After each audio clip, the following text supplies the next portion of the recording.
तू खुद की खोज में निकल, तू किस लिए हताश है। तू चल, तेरे वजूद की समय को भी तलाश है। जो तुझसे लिपटी है बेड़ियाँ, समझ न इनको वस्त्र तू। ये बेड़ियाँ पिघाल कर बना ले इनको शस्त्र तू। तू खुद की खोज में निकल, तू किस लिए हताश है। तू चल, तेरे वजूद की समय को भी तलाश है। नमस्कार, मैं डॉक्टर मेघना शेखावत। आज इंटरनेशनल मेंस्ट्रुअल हाइजीन डे पे मैं सभी महिलाओं को बहुत बहुत बधाई देना चाहती हूँ। 2014 में इसकी फाउंडेशन रखी गई और आप जानते हैं ये इंडिया से नहीं, जर्मनी से शुरू हुआ था। वॉश नाम की एक एनजीओ ने इसको रेगुलेट कराया था। ये समस्या सिर्फ हमारे देश की नहीं बल्कि पूरे विश्व की समस्या है कि हमें मैंस्ट्रुएशन से किस तरह से डील करना है।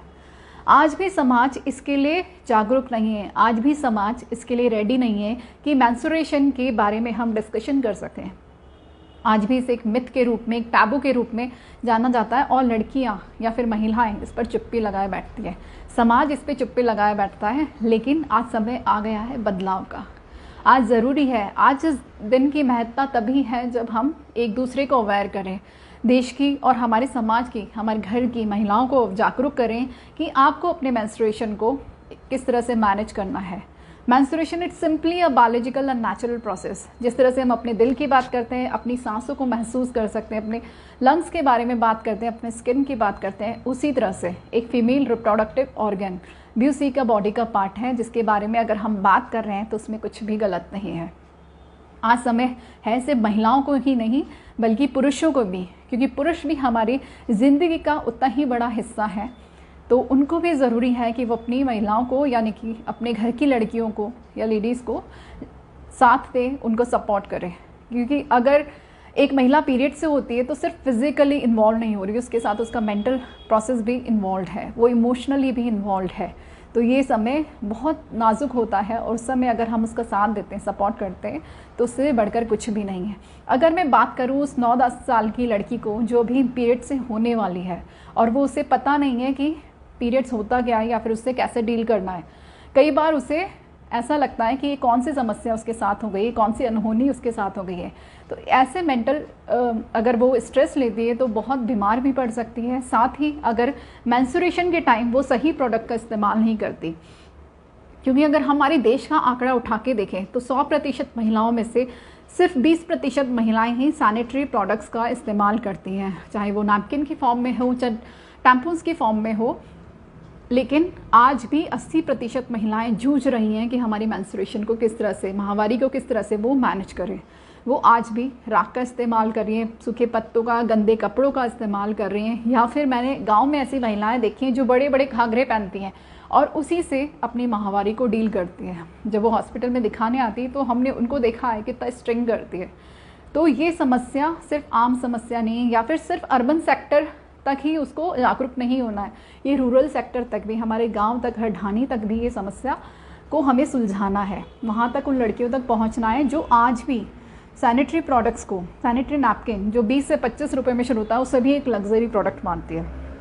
जिस तरह से हम कपड़े खरीदने जाते हैं और सोचते हैं कि हमें कितना अपना इन्वेस्टमेंट करता है, उसी तरह एक गाँव की या फिर छोटे तबके की महिला के लिए वो सैनिटरी नैपकिन एक लग्जरी प्रोडक्ट होता है।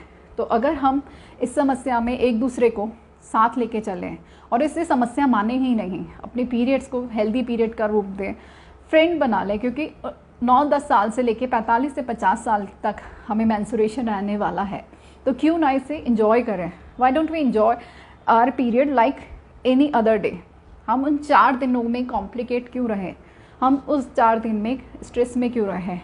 और मैं यही सजेस्ट करना चाहूँगी कि अच्छे क्वालिटी का सैनिटरी नैपकिन या टैम्पून्स या अदर कोई भी सैनिटरी प्रोडक्ट आप इस्तेमाल करें और सही समय पे 6 से 8 घंटे के अंदर उसे बदलें, क्योंकि वो भी बहुत ज़रूरी है। ज़्यादा देर तक अगर हमारी बॉडी के कांटेक्ट में सैनिटरी नैपकिन रहेगा तो बहुत सारी इन्फेक्शंस को जन्म लेगा। और उन 80% महिलाओं को अगर हम जागरूक कर सकते हैं, क्योंकि अगर हमें सैनिटेशन की हैबिट्स नहीं है या फिर हाइजीन मेंटेन नहीं करते हैं तो बहुत सारे इन्फेक्शंस हमारी बॉडी के अंदर हो सकते हैं। हो सकता है हमारे गर्भाशय यानी यूट्रस को निकाला भी जाए, हो सकता है कि बहुत इरेगुलर मेंसेस हो जाए या फिर इनफर्टिलिटी तक पहुंच जाए। इसके अलावा कुछ लड़कियां ऐसी होती है जो अनहाइजीनिक रहती हैं, अपने नैपकिन्स को सही समय पे चेंज नहीं करते, अपने अंडरगारमेंट्स को सही समय पे चेंज नहीं करते, या फिर हाथ अच्छे से नहीं धोते, या फिर अपने कपड़ों को बदलते नहीं है, नहाते नहीं है। तो अगर ऐसी हैबिट्स उनकी हैं तो वो इसके अलावा भी अलग समस्या होती हैं, जैसे लिकोरिया है, रैशेज़ है, या फिर इचिंग का सामना उन्हें करना पड़ सकता है। और आने वाले समय में अगर इस तरह का ही उनका रूटीन रहा तो वो एक इनफर्टिलिटी के रूप में भी पहुंच सकता है। और क्योंकि महिला का सबसे बड़ा दायित्व है, अगर इस धरती की पे जो महिला की सबसे बड़ी जिम्मेदारी है वो देश का नेतृत्व करने के साथ साथ इस देश को आगे बढ़ाना भी है। और अगर एक महिला आगे बढ़ेगी, स्वस्थ रहेगी, तो ही एक स्वस्थ देश का निर्माण कर सकती है। तो ये हमारा दायित्व है, ये हमारी रिस्पॉन्सिबिलिटी है कि हम अपने आप को सुरक्षित रखें, स्वस्थ रखें, क्योंकि पीरियड से डील करना हमें आना चाहिए। ये 28 दिन में होने वाला साइकिल, जो मेंस्ट्रुएशन साइकिल होता है, +- 7 डेज़ होता है 28 दिन के, यानी 21 से लेके 35 दिन तक के बीच में कभी भी हो सकता है। इससे कम या ज़्यादा में हो रहा है तो वो भी रेगुलर है, या फिर 2 से 7 दिन से ज़्यादा हो रहा है तो वो भी एक चांस है कि आपको डॉक्टर से कंसल्ट करना चाहिए। हेवी ब्लीडिंग हो रही है, बहुत ज़्यादा हो रही है, तो भी आपको अपने डॉक्टर से कंसल्ट करना चाहिए। तो हमें ध्यान रखना है कि हमारी बॉडी में किस तरह के चेंजेस हो रहे हैं। पीसीओडी जो आजकल एक बहुत ही कॉमन समस्या है लड़कियों के अंदर, तो इसकी भी जानकारी हमें होना चाहिए कि रेगुलर मेंस्ट्रुएशन साइकिल हमारी चल रही है, चेहरे पे बाल आ रहे हैं, अधिक वजन हो रहा है, वो हेयर्स हमारे जो बाल हैं वो उड़ते जा रहे हैं, या कुछ भी अलग चेंजेस हमें अपनी बॉडी में दिखाई दे, तो भी हमें अपने डॉक्टर से कंसल्ट करना है। तो इट्स वेरी इंपॉर्टेंट कि हम अपने बारे में बात करें अपने पेरेंट्स से, अपनी मदर से, या फिर टीचर से, जिनसे भी आप क्लोज हों, लेकिन उनको बताना चाहिए कि हम पीरियड्स के दौरान इन सारी चीज़ों से, समस्याओं से गुजर रहे हैं। बहुत सारी लड़कियां ऐसी हैं जो पीरियड्स के टाइम स्कूल ही नहीं आती है, क्योंकि उनको वॉशरूम जाने में प्रॉब्लम्स होती है, नैपकिन चेंज करने में प्रॉब्लम होती है, या फिर पीरियड पेन के टाइम प्रॉब्लम होती है, या फिर लीकेज का उनको खतरा रहता है। तो ये सारी समस्याएं सिर्फ उस फिज़िकल प्रोसेस के साथ साथ एक मेंटल प्रोसेस को भी कहीं ना कहीं हार्म कर रही है, या फिर उसको अटैक कर रही है। तो ये हमारा दायित्व है, हम सिर्फ महिलाओं का ही नहीं, पुरुषों का भी दायित्व है कि वो अपने आसपास की महिलाओं को सुरक्षित कर सके, उन्हें एक सेफ एनवायरनमेंट, एक कंफर्ट जोन दे, ताकि वो अपने बारे में बात कर सकें। और उसी तरह से जिस तरह से बाकी के दिन वो घर से बाहर निकलती हैं या घर में रहती हैं, उसी तरह से उन 4 दिनों में या 7 दिनों में अपने घर या बाहर या स्कूल में अपने आप को मैनेज कर सकें। तो right menstruation habits makes you healthy. अगर हम सही प्रोडक्ट्स का इस्तेमाल करते हैं, सही तरीके से इस्तेमाल करते हैं, अपने आप को हाइजीनिक रखते हैं, तो हम सुरक्षित हैं, हम आगे बढ़ सकते हैं। लेकिन अगर हम अपनी सुरक्षा नहीं कर सकते तो कैसे हम अच्छे देश का निर्माण करेंगे। और उन 80% महिलाओं के लिए मैं विशेष कहना चाहूँगी आप सभी से कि अगर आप कोशिश करें, एक प्रयास करें, क्योंकि आपका एक छोटा सा प्रयास बहुत सारी महिलाओं की ज़िंदगी को बदल सकता है। आपके शायद वो 20-30 रुपये, जो एक नॉर्मल चॉकलेट आप अपने बच्चे को ला के देते होंगे, अगर वो 30 रुपये भी इन्वेस्ट करके एक महिला को सुरक्षित कर सकते हैं तो बिल्कुल करिए, क्योंकि आज समय आ गया है कि हमें हाथ मिला के चलना पड़ेगा, आगे बढ़ना पड़ेगा। और समाज का निर्माण करना है तो हमारी महिलाओं को सशक्त बना के ही करना पड़ेगा, स्वस्थ बना के ही करना पड़ेगा। तो आज सभी महिलाओं को, लड़कियों को फिर से मैं मेंस्ट्रुअल हाइजीन डे की बधाई देना चाहती हूँ, क्योंकि we are proud to bleed, we are really proud to bleed. हमें नाज है कि हम पीरियड से होते हैं, क्योंकि हम तभी कंप्लीट हैं जब हम पीरियड से होते हैं।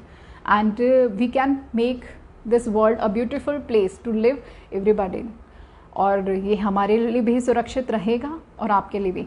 साथ ही एक बहुत इंपॉर्टेंट बात कि आपको यूज़ किया हुआ सैनिटरी नैपकिन का क्या करना है, क्योंकि सैनिटरी नैपकिन हमारी सुरक्षा के लिए, लेकिन वही सैनिटरी नैपकिन अगर आपने खुले में छोड़ा तो 1 मिनट के अंदर लाखों बैक्टीरियाज को जन्म देता है। और जैसा कि हमने कोरोना के बाद भी फील किया, नॉर्मली भी फील करते, बहुत सारे लोग ऐसे हैं, बहुत सारे बच्चे ऐसे हैं जिनकी इम्यूनिटी कम है।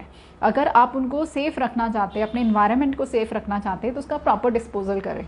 यूज़ किया हुआ सैनिटरी नैपकिन पूरा प्रॉपरली पैक करके अलग से एक डस्टबिन रखें जिसमें थ्रो करना चाहिए, और उसको रेगुलरली डिस्पोज करना चाहिए। इसके अलावा इंसिनेटर मशीन्स आते हैं जिसमें आप अपना नैपकिन डिस्पोज कर सकते हैं, और वो 1 ग्राम ऐश में कन्वर्ट हो जाता है, क्योंकि आपका यूज़ किया हुआ सैनिटरी नैपकिन जाने कितनी जगह ट्रैवल करता है। यहाँ से स्वीपर लेके जाता है, फिर म्यूनसिपल कॉरपोरेशन में जाता है, फिर जाके उसको डिस्पोज किया जाता है। रास्ते में आपने भी कई बार देखा होगा कि खुले सैनिटरी नैपकिन पड़े रहते हैं, जाते जाते भी कई बार गाड़ियों से गिर जाते हैं, और जो भी स्ट्रे एनिमल्स होते हैं उनको इधर उधर फेंकते रहते हैं। तो हमारा जो यूज़ किया हुआ नैपकिन इतने दिनों तक घूम रहा है, तो ये हमारी जिम्मेदारी है कि उसे सही समय पर सही तरीके से उसको डिस्पोज कर दें। तो मैं यही निवेदन करना चाहूँगी कि आज समय आ गया कि हमें अपने स्वास्थ्य की जिम्मेदारी खुद उठानी है, और अपने साथ साथ अपने परिवार की, अपने समाज की भी, और उसमें सिर्फ हम ही साथ देंगे, पूरा समाज को साथ आगे आना होगा। Happy menstrual hygiene day. Thank you so much.